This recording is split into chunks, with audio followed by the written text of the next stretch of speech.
À quoi sert l'Apple TV? C'est une question que beaucoup d'entre nous se posent. Pour mieux comprendre, j'ai décidé d'acheter l'Apple TV.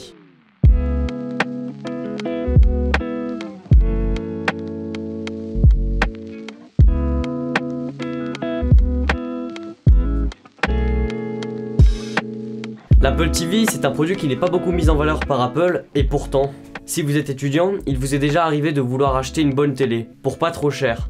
Mais le choix n'est pas simple. Pour faire simple, soit vous avez un bon écran mais un logiciel discutable, ou soit l'inverse. Autre exemple, vous avez peut-être déjà chez vous une télé ou un écran que vous ne voulez pas changer pour quelque raison que ce soit. L'Apple TV est faite pour ça. C'est un petit boîtier noir, léger, avec une télécommande au top. Ce boîtier, une fois connecté à votre moniteur en HDMI, le transforme en télé connectée, capable de télécharger des applications sur l'App Store, d'aller sur YouTube, sur Netflix, regarder la télé avec Molotov et même jouer à des jeux. C'est un produit polyvalent qui saura répondre à tous vos besoins. Et comme si ce n'était déjà pas assez, vous pourrez, si vous disposez d'un appareil Apple, caster l'écran de votre produit en grand sur votre télé pour partager photos et vidéos grâce à AirPlay. Tout à l'heure, je vous ai parlé de jeux et c'est pas une blague. Avec la puce A8 de l'Apple TV HD, et je ne parle même pas de la version 4K, vous serez capable de lancer des jeux gourmands comme Asphalt 8. Enfin bref, ce produit est multifonction. La télécommande est élégante, toujours dans l'esprit de la marque. Elle a une bonne prise en main, quoique légèrement petite à mon goût. Sur la face avant, on trouve un pavé tactile et cliquable, et des boutons physiques, basiques. Elle possède aussi 2 micros pour commander Siri par exemple. Et bien sûr, le plus important, sa très grande autonomie, de plusieurs mois. Sinon, pour l'interface de l'Apple TV, tvOS 14 est fluide, très fluide, avec des animations très sympas, qui rendent le tout agréable à utiliser.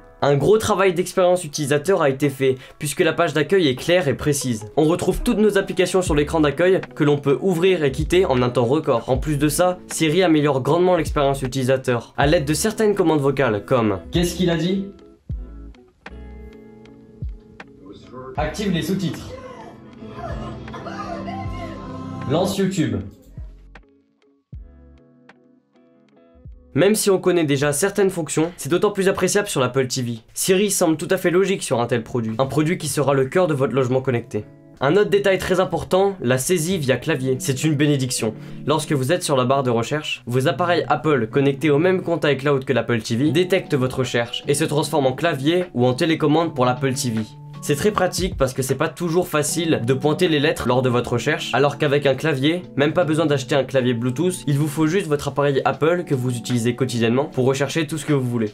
Sinon, je vous conseille d'avoir une bonne connexion. Avec une petite ADSL, donc de 4 à 8 mégabits par seconde, ça risque de faire juste. C'est un produit connecté et donc qui a besoin de pas mal de débit. Si vous voulez utiliser correctement Molotov ou même AirPlay, il sera préférable d'avoir un débit pas trop faible. Je vous conseille tout de même de brancher l'Apple TV en Ethernet. Cela limitera la latence, augmentera le débit et votre connexion sera constante. Contrairement à ce qu'on pourrait penser, et même s'il est préférable d'avoir des produits Apple pour assurer une certaine fluidité, avec AirPlay notamment, l'Apple TV fonctionne parfaitement si vous avez des produits Android. Maintenant, à vous de voir si perdre certaines fonctionnalités comme AirPlay ou saisie via clavier vous dérange. En conclusion, l'Apple TV est le produit qu'il vous faut si vous avez déjà un écran chez vous mais qui n'est pas connecté, ou que vous avez vu un écran mais également non connecté, et que vous souhaitez le connecter. Le prix de l'Apple TV n'est pas trop cher, même en version 4K. C'est un produit qui a peu de concurrence et qui est extrêmement utile. On sera aux alentours de 160 € pour la version HD et 200 € pour la version 4K. Après quelques temps passés, je vous assure qu'il est difficile de s'en séparer. Et bien merci d'avoir regardé cette vidéo, j'espère qu'elle vous a aidé, j'espère que j'ai réussi à vous faire comprendre qu'est-ce qu'une Apple TV, parce que moi aussi je me posais la question,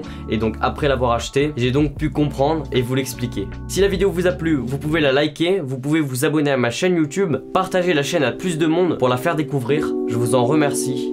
Allez, salut.